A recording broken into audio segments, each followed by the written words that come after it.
Welcome to Story Tales. Please like this video and subscribe to Story Tales. I hope you enjoy the story. Let's begin. Cashin Boone's calloused hands trembled slightly as he twisted the last balloon string around the porch railing. 6 years. His little girl was turning 6 today. The Missouri summer sun beat down on his neck as he stepped back to survey his work. The backyard of their modest single-story home had transformed. Rainbow streamers crisscrossed the space between trees. A handmade banner reading, "Happy Birthday, Junie," hung from the back porch, each letter painted in a different color. The unicorn cake, his third attempt after 2 disastrous failures, sat proudly on the picnic table, its frosting horns slightly lopsided but intact. "Perfect," he muttered, checking his watch. 2 o'clock. Guests would arrive soon. The screen door creaked open behind him. Junie bounced out, her dark pigtails dancing, wearing the pink tutu dress they'd picked out together last weekend. "Daddy, it's so pretty." She spun around, taking in the decorations, her eyes wide with wonder. "One of my friends coming." Cashin knelt down, his knees popping in protest after the hours of preparation. At 37, his body reminded him daily of the toll taken by years of physical labor. "Any minute now, princess." He straightened her birthday crown. "Mommy will bring them back any moment." Junie's smile could power the whole neighborhood. "I can't wait to show Caitlin my new unicorn." And Brandon said he's never had cake with rainbow inside. Cashin nodded, pushing down the flicker of uncertainty. Marla had been distant these past weeks. Said she was handling the invitations, the RSVPs, taking care of everything except the backyard setup. He hadn't questioned it. Night shifts at the warehouse kept him busy enough. "Let's get the party favors ready." He took Junie's hand, guiding her to the table where goodie bags waited. 3 o'clock came and went. No cars pulled into their driveway. 3:30. Junie sat on the porch steps, tutu deflating with each passing minute. "Maybe they got lost?" she suggested, voice small. "Maybe." Cashin checked his phone again. No messages from Marla. His calls went straight to voicemail. 4 o'clock. The ice cream in the cake was melting. Junie's shoulders slumped a little more. "Daddy, did I do something wrong? Why doesn't anyone want to come to my party?" Something cracked inside Cashin's chest. "No, baby, you didn't do anything wrong. Never think that." He sat beside her, arm around her tiny shoulders. "Sometimes things just don't work out like we plan." By 5, he knew something was deeply wrong. Junie had stopped asking questions, instead silently collecting fallen balloon petals from around the yard. His text to Marla's friends went unanswered. The house phone rang. Cashin lunged for it. "Hello? Marla?" "Mr. Boone." An unfamiliar woman's voice. "This is Amanda from Pinewood Elementary. I'm so sorry, but I just found a stack of birthday invitations in Junie's classroom cubby. They were never distributed to the children. I only discovered them when cleaning up today." The room tilted sideways. "What?" "The invitations for Junie's party today. They're all here, sealed and addressed." "I'm so sorry." "Thank you." Cashin hung up, hands numb. When he returned to the backyard, Junie looked up at him with those trusting eyes. "Is Mommy coming back soon?" He forced his face not to betray him. "Let's go inside, sweetheart. It's getting chilly." In the kitchen, while Junie picked at a slice of unicorn cake, Cashin noticed the envelope on the counter, his name written in Marla's flowing script. How had he missed it before? He opened it with steady hands, though his heart hammered. "This isn't the life I wanted. I'm not your prisoner. I'm not Junie's clown. No one's coming because I never sent the invites. I'm leaving. Don't follow." The paper didn't shake because his hands had gone still. Deadly still. The kind of stillness that preceded violence in nature. He read it twice more, memorizing every cruel word, then folded it precisely and tucked it in his back pocket. "Daddy, can I open one present?" Junie called from the dining room that he didn't cry. Wouldn't cry. "Coming, princess. Let's open them all." Later, after a makeshift party of just the 2 of them with Cashin playing every game he'd planned for a yard full of children, he tucked an exhausted Junie into bed. She clutched a party favor, a small unicorn plush, against her chest. "Daddy." Her voice was slurred with approaching sleep. "Yes, Junie. Today was still good. Because you were here." Something in him hardened and crystallized as he watched her fall asleep. A decision made itself known in his bones. Marla had not just left him that he could have handled. She had deliberately crushed their daughter's spirit, used innocent children as weapons, used Junie's birthday as the stage for her exit. He would never forgive that. Never. The kitchen clock read 2:17 a.m. when Cashin finally moved from his vigil at Junie's bedside. Sleep wasn't coming tonight. Instead, a cold, methodical focus settled over him as he booted up the family laptop. The joint credit card accounts appeared on screen first. Marla's latest transaction scrolled past a string of boutique purchases, restaurant charges, and, most recently, a hotel booking 40 miles away. His own charges were sparse in comparison. Gas, groceries, Junie's birthday supplies. With 3 clicks, he removed Marla as an authorized user from both cards. Next came the car payment portal. The Lexus had been his gift to her 3 years ago. Registered in his name, payments drawn from his account. A few keystrokes, and the automatic payment stopped. Let her figure that out when they came for it. The shared checking account showed a balance of $4,392.17. 2/3 of it would be gone tomorrow on mortgage and utilities. He transferred everything except $300 to his personal account, then paused. Was this crossing a line? The thought lasted only a second before Junie's disappointed face flashed before him. The birthday invitations sealed and abandoned. No, this wasn't vengeance, it was protection. Everything was in his name because Marla's credit had been ruined long before they met. He'd built security for their family while she'd planned her escape. WY 3:45 a.m. He'd printed out custody filing forms from the county website. By 4:30, he'd written detailed notes documenting Marla's abandonment, her deliberate sabotage of Junie's birthday, her neglect of their daughter in recent months.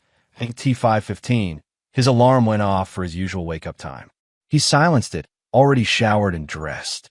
War required preparation, and he'd learned long ago that sleeping before battle was a luxury rarely afforded. The coffee maker gurgled to life as first light crept through the kitchen blinds.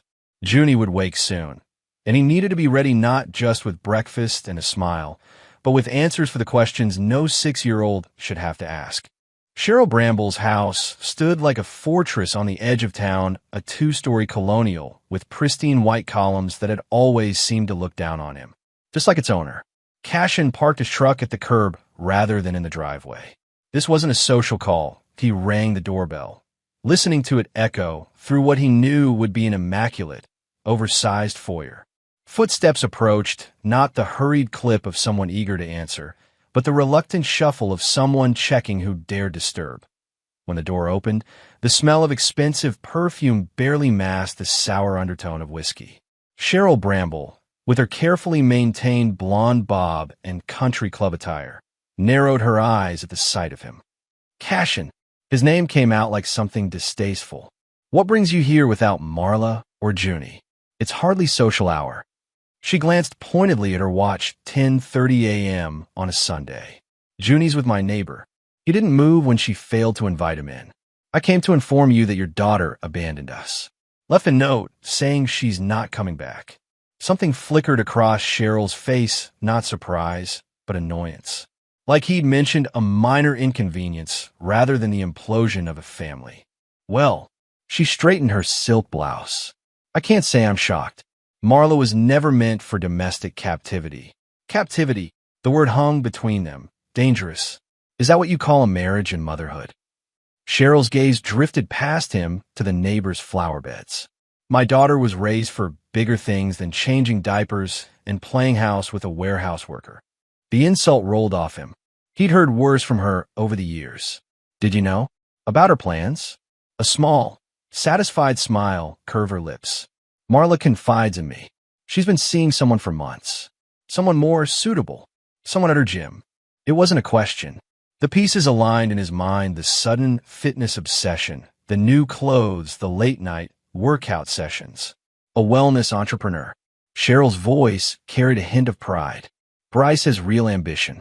The kind that builds futures instead of fixing forklifts.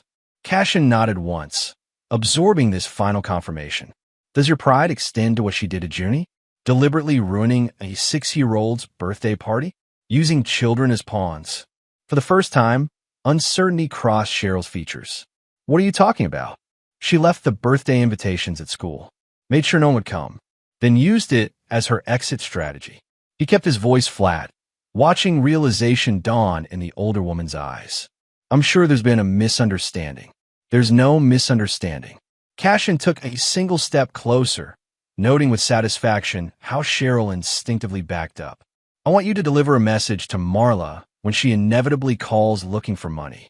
If she tries to use Junie in any way, if she disrupts her life again, or tries to play mother when it's convenient, I'll bury her in court.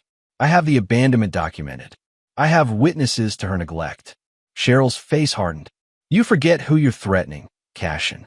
The Brambles have connections in this town you couldn't imagine. And you forget what a man will do to protect his child. He turned to leave, then stopped. One more thing. Tell Marla that Junie asked for her this morning. Asked if Mommy was coming home for breakfast.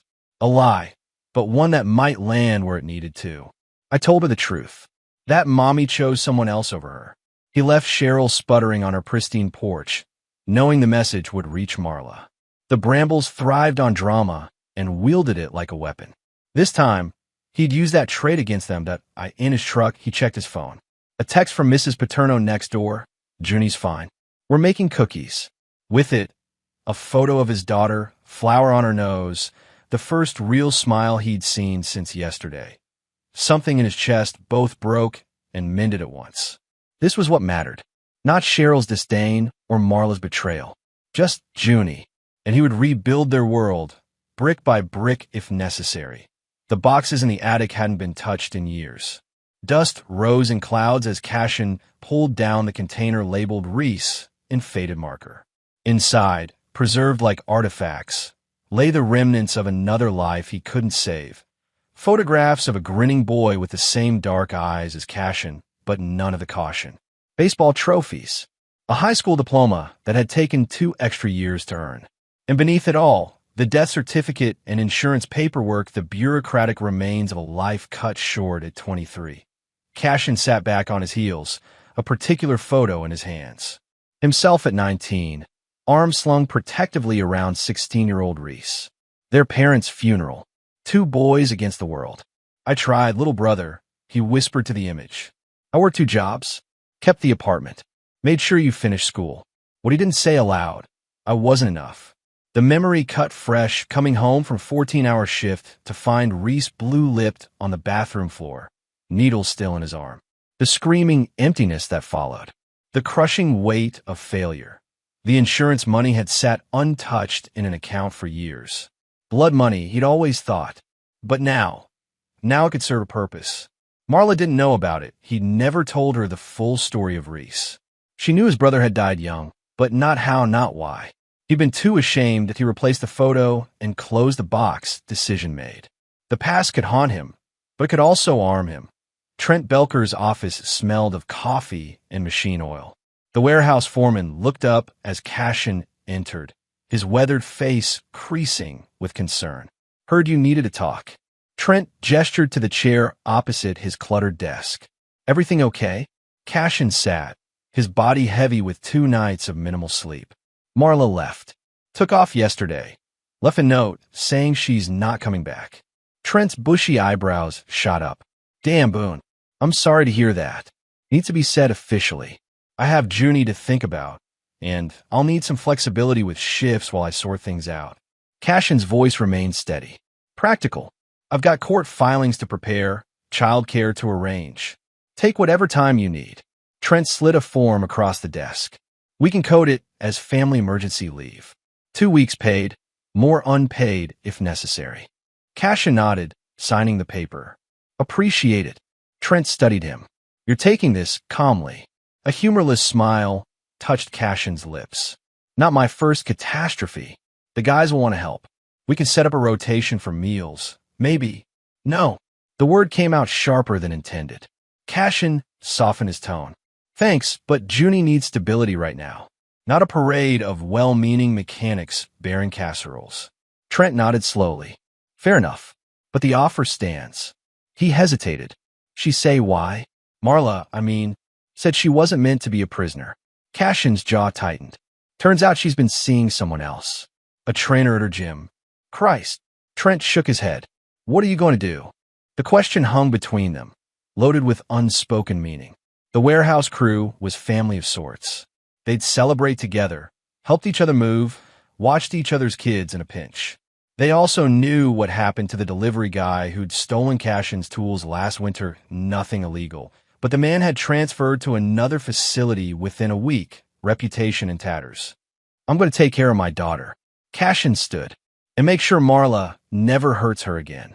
Trent's expression showed understanding. You need anything at all, you let me know. Walking through the warehouse to his truck, Cashin felt eyes following him, sympathetic glances from coworkers who'd heard whispers of his situation. No one approached him directly. They knew better. In his truck, he unfolded a notepad and added another item to his growing list. Safety net demolition. Phase 1 complete. Workplace secured. Finances isolated.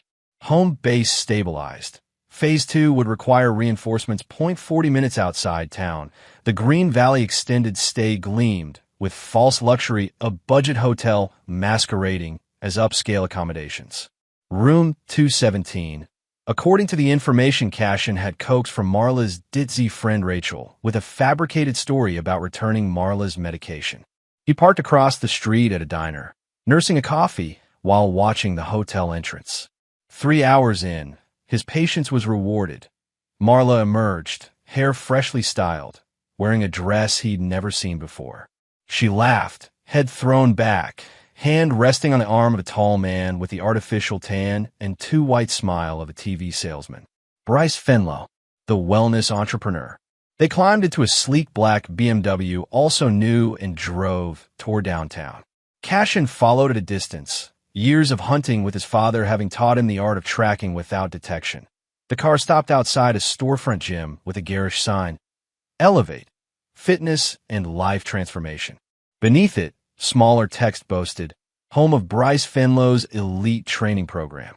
Cashin parked and watched as Marla unlocked the door with her own key, already integrated into the business, already playing the role of supportive partner. The sight should have cut him, but all he felt was cold certainty. This wasn't impulsive on her part. This was calculated. That he waited until they'd been inside 20 minutes, then approached the neighboring business, a small accounting firm. The receptionist looked up as he entered. Good morning, Cashin smiled, channeling an affability he didn't feel. I'm considering leasing the vacant space 2 doors down. Wondering if you folks have had any issues with the building or the other tenants. The young woman brightened. Oh, it's a great location. We've been here 3 years. No problems with the building, except the parking gets tight sometimes. What about that gym next door? Looks new. Her expression shifted subtly. They opened about 4 months ago. The owner's a bit intense, always trying to recruit clients from other businesses in the complex. Management's had to speak to him twice about putting flyers on everyone's cars. Doesn't sound very neighborly, Cashin prompted. She leaned forward conspiratorially. Between us? I signed up for his transformation program when they first opened. Paid $600 up front for the exclusive meal plan and supplement package. Turned out to be a printout of generic diet advice and some pills you could buy at any vitamin shop for a quarter of the price. You get a refund. Tried to. His contract fine print said all sales were final. She frowned. My boyfriend says I should report him to someone, but honestly, I was embarrassed about falling for it. A lot of people probably feel the same way. Cashin nodded sympathetically. That's good to know. Thank you. As he left, he added a note to his phone. Possible angle consumer complaints. Through the gym's front window, he caught a glimpse of Marla at a reception desk, smiling brightly at a potential client, playing the part of the supportive girlfriend. His wife of 8 years, mother of his child, now selling overpriced supplements to fund another man's scam. His phone buzzed with a text from Mrs. Paterno, Junie asking when Mommy's coming home for dinner. With it, a photo of his daughter's solemn face. Whatever fleeting doubt had lingered evaporated like morning dew under a blowtorch. This wasn't about him and Marla anymore. This was about protecting Junie from the inevitable crash when Marla's fantasy life imploded. And perhaps, just perhaps, hastening that implosion. Nico Thorne's auto shop sat on the edge of town, a sprawling compound of garage bays and a scrapyard that had been in his family for generations. The sign Thorne Automotive, "We fix what others break," had been hand-painted by Nico himself after returning from his third tour in Afghanistan. Cashin pulled in just as Nico was rolling down the main bay door for the evening. The mechanic straightened at the sound of the truck, recognition bringing a rare smile to his weathered face. "Boone," Nico called, wiping greasy hands on a rag. "Haven't seen you in what? 8 months? Thought you'd forgotten old friends." Cashin climbed out, accepting Nico's firm handshake. "Been busy. Heard about Marla." Nico's expression darkened. "Small town. News travels." "Of course it did, especially when Cheryl Bramble was involved. That's why I'm here." Nico nodded toward a side door. "Come on. Beer's cold, and Ellie's at her mom's for the night." The office behind the garage was Spartan, but comfortable. A worn couch, a sturdy desk, a small refrigerator, and walls covered with photos of Nico's daughter and his military unit.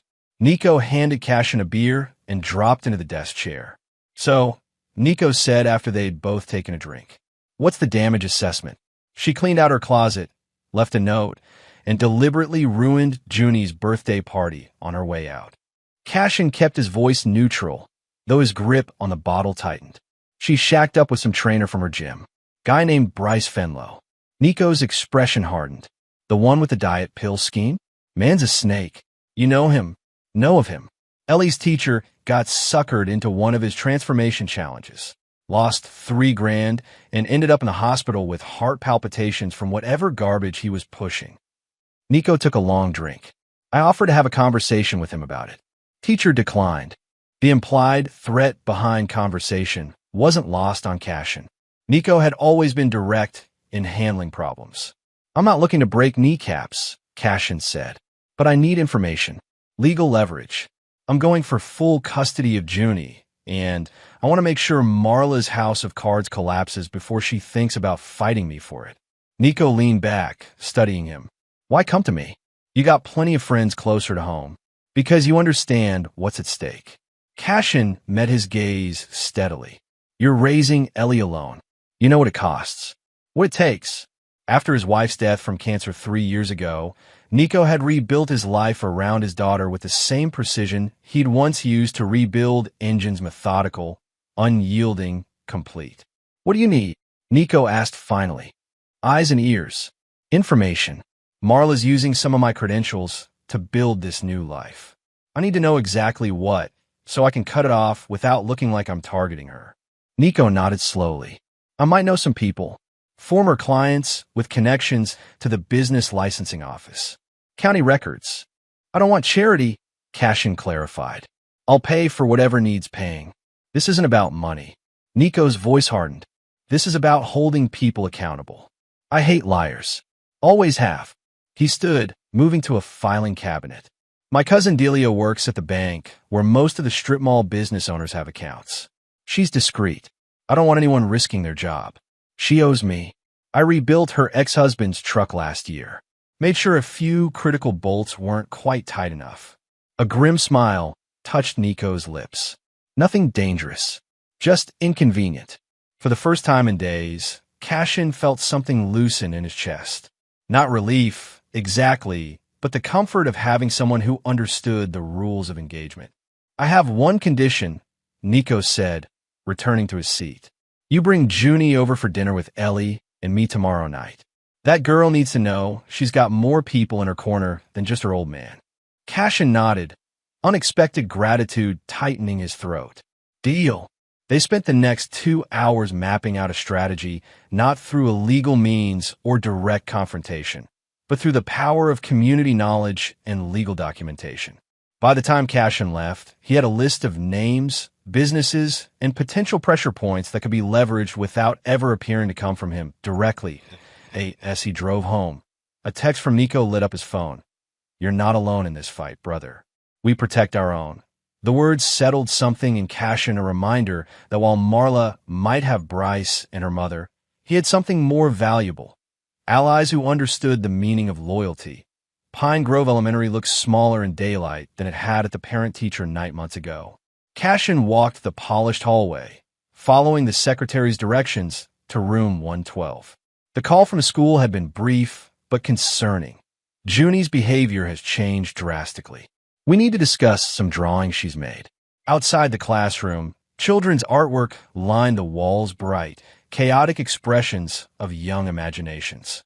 Cashin spotted Junie's immediately meticulous for a 6-year-old, her natural talent evident even in crayon. His heart sank when he saw the subject.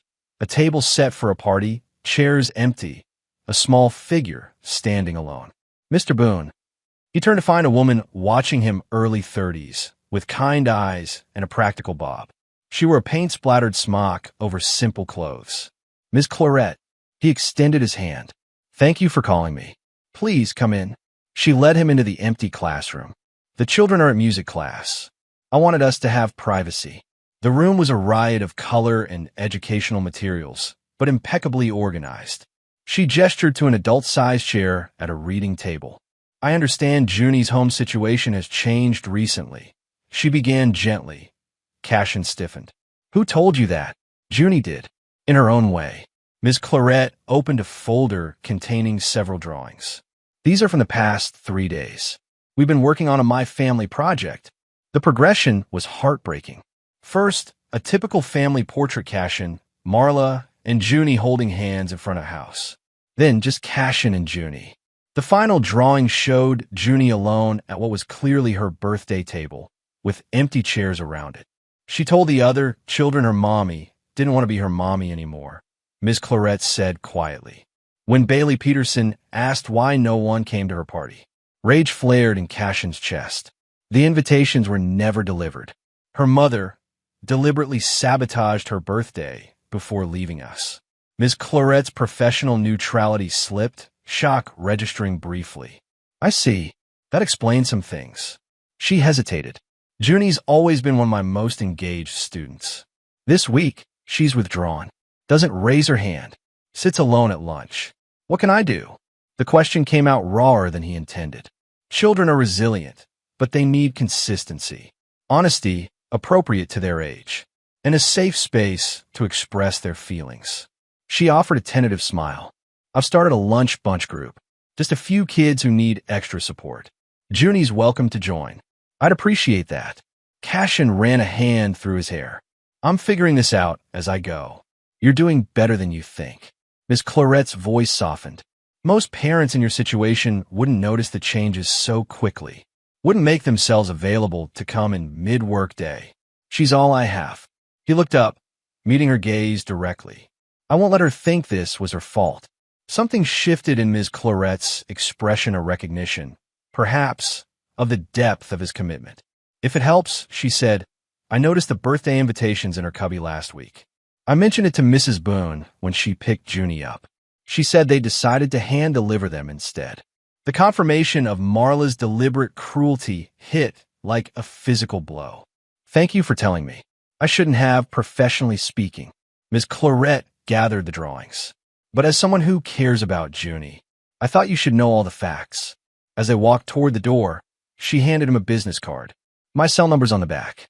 If you have questions, or if Junie needs anything, please don't hesitate. Cashin pocketed the card, oddly touched by the gesture. Thank you, Ms. Claret. Angela, she corrected with a small smile. My students call me Ms. Claret. Their parents use my first name.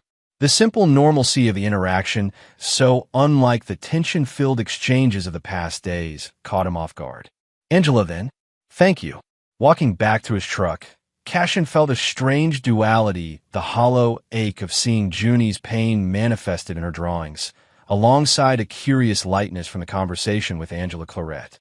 An unexpected ally, perhaps, or maybe just a decent person doing her job well. Either way, another piece of the puzzle had fallen into place. Another witness to Marla's calculated cruelty. Another adult in Junie's life who saw her value that he started the truck, adding a note to his growing file. Ms. Claret, possible character witness for custody hearing. Then, after a moment's hesitation, he added, arrange Junie's school friend's makeup party. Show her not everyone leaves. The envelope arrived on Wednesday, 10 days after Marla's departure. No return address, just his name and confidential stamped across the front. Inside, a single document, a lease agreement for commercial property at 1452 Commerce Way. The location of Bryce's gym. Cashin scanned it, breath-catching, when he found what the anonymous sender had circled in red. His own signature, dated 3 months ago, as co-guarantor for a $75,000 lease obligation, except he'd never signed it. Never even seen it before, that he studied the signature closely. A decent forgery close enough to fool a cursory glance, but missing the slight upward hook he always put on the final Ian Boone. His phone rang. "Nico, did you get it?" No preamble, just direct confirmation. "Just now." "Where did it come from?" "Delia found it when the property management company submitted a credit check. Figured you should see what your wife's been up to." Cashin's mind raced through implications. This is fraud. Identity theft. Exactly. And from what Delia says, they timed it right. The building owner was desperate after the previous tenant broke lease. Didn't look too closely at the paperwork. A plan began forming, crystal clear in its simplicity. "This changes things." "How so?" Nico asked. "I was playing defense. Now I can go on offense." Cashin moved to his laptop, already pulling up the county property records website. "I need to make some calls. I'll fill you in tonight." The next hours passed in a blur of bureaucratic efficiency. First, a police report documenting the identity theft. Then, a call to the building management company, followed by their legal department. A fraud alert placed on his credit report. Paperwork filed with the district attorney's office. By evening, he'd set in motion an audit of Bryce's business prompted by the concerned citizen complaints he'd arranged through Nico's network.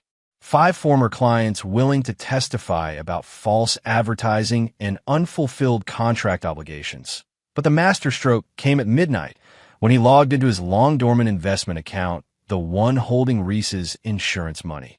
After 13 years of not touching what he'd always considered blood money, he transferred the entire balance, $127,000, to a newly established LLC.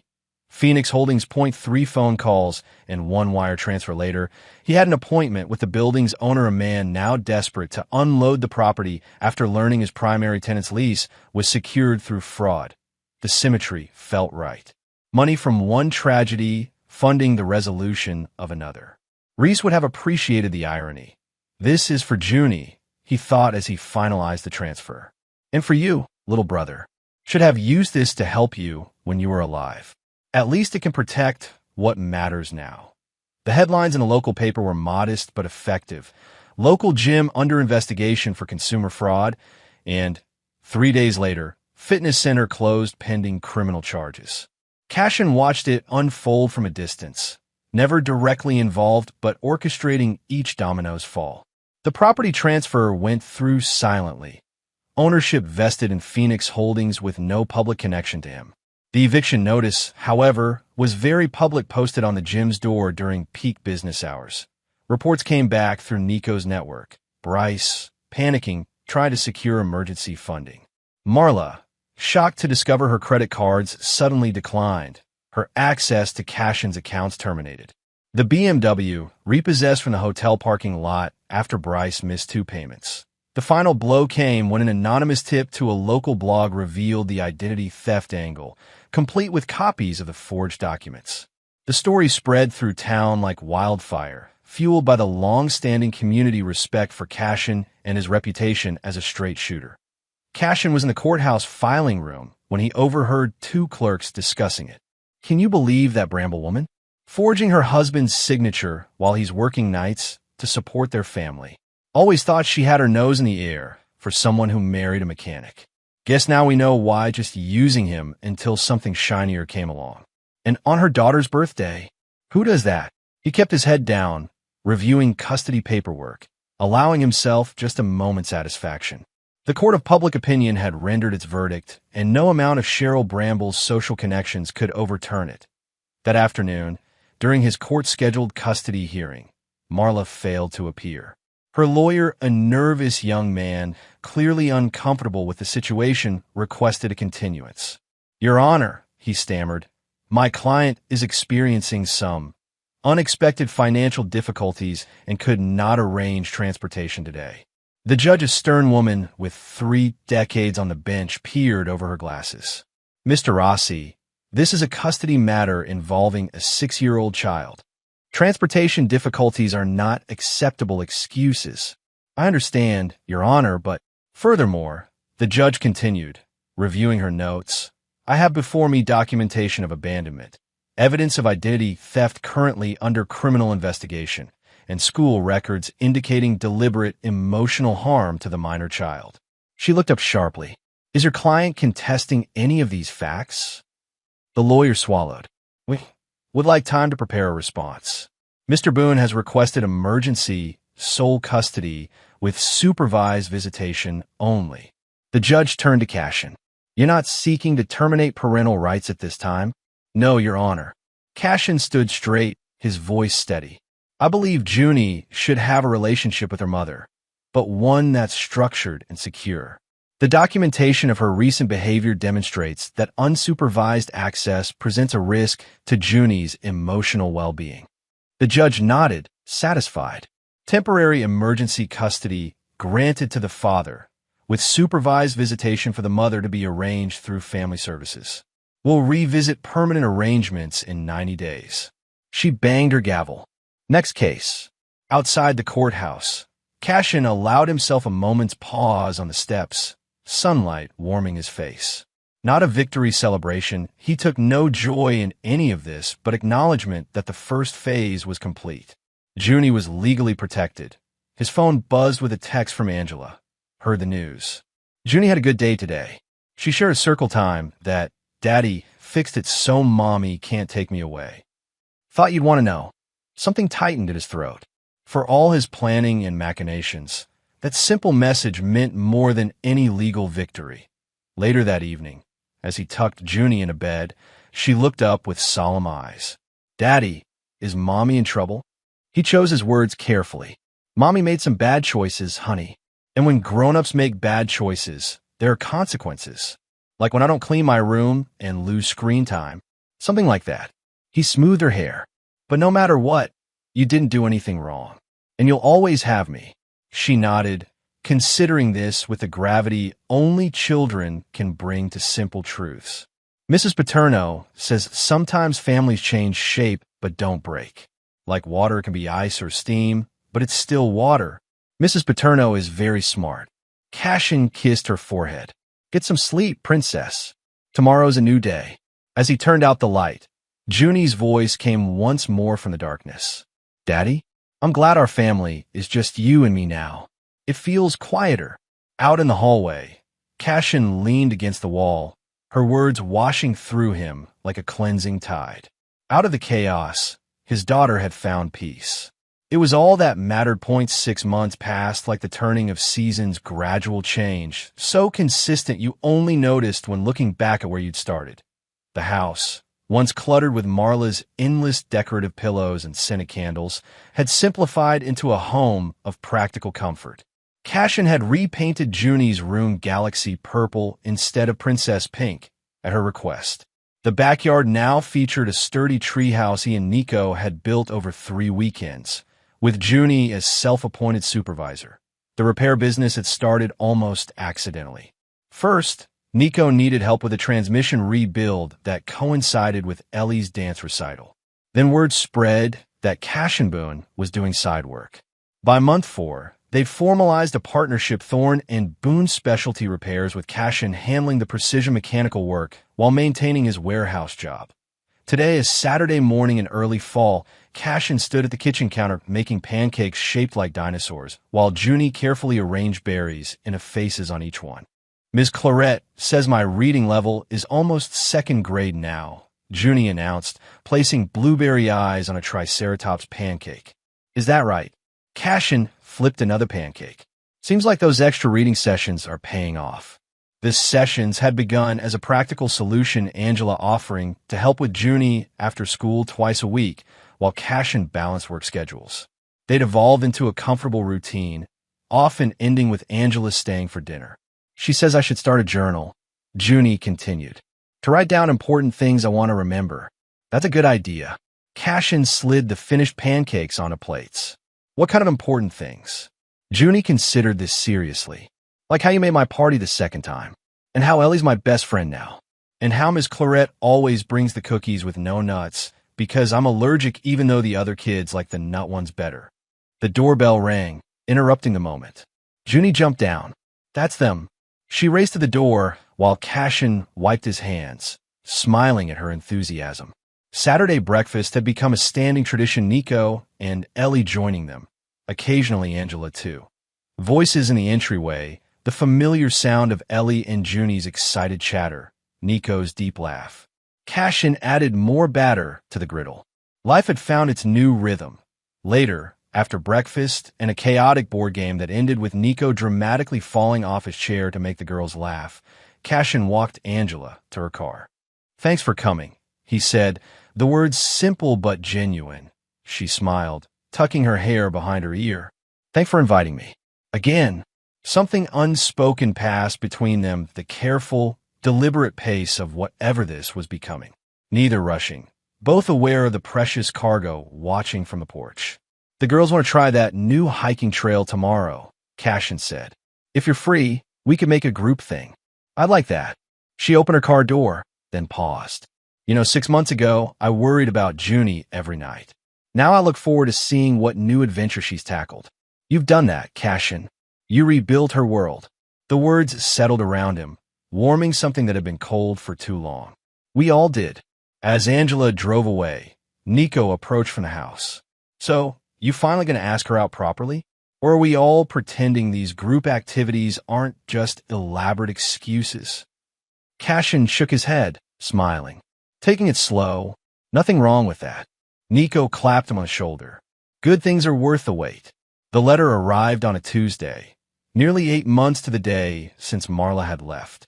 Plain envelope, local postmark, his name in handwriting he still recognized despite everything. Cashin sat at the kitchen table after Junie was asleep, turning the unopened envelope over in his hands. Inside would be excuses, perhaps apologies, possibly threats. None of it mattered anymore. Marla lived in a 1-bedroom apartment across town now, working checkout at a grocery store after the fraud charges had limited her employment options. She'd attended exactly 3 supervised visits with Junie before canceling the rest. Her mother had disowned her publicly when the story hit the local news. Cheryl Bramble couldn't abide the social embarrassment of a daughter charged with fraud. The envelope felt light, containing just a single sheet. Whatever Marla had to say, she'd kept it brief. Cashin struck a match, holding the flame to the corner of the unopened envelope. It caught quickly, edges curling into ash. He dropped it into the metal trash can, watching it consume itself. "Why did you do this?" He'd never know if those were her words. Never care to find out. Some questions didn't deserve answers. Some people didn't deserve second chances. He cleaned up the ashes, checked the locks, and looked in on Junie sleeping peacefully, her favorite stuffed unicorn clutched against her chest. The party favor from the birthday that had broken everything. "No one's ever going to forget your birthday again," he whispered, the promise both benediction and oath. Outside her window, the treehouse stood silhouetted against the night sky, a fortress built from betrayal's aftermath. Beyond it, the lights of their small town twinkled, a community that had become, unexpectedly, a safety net woven of unlikely alliances and second chances. Cashin closed Junie's door softly. Tomorrow would bring Angela's reading session, Nico's automotive puzzles, Ellie's boundless energy. It would bring purpose and peace. Not the life he'd planned, but the life they deserved.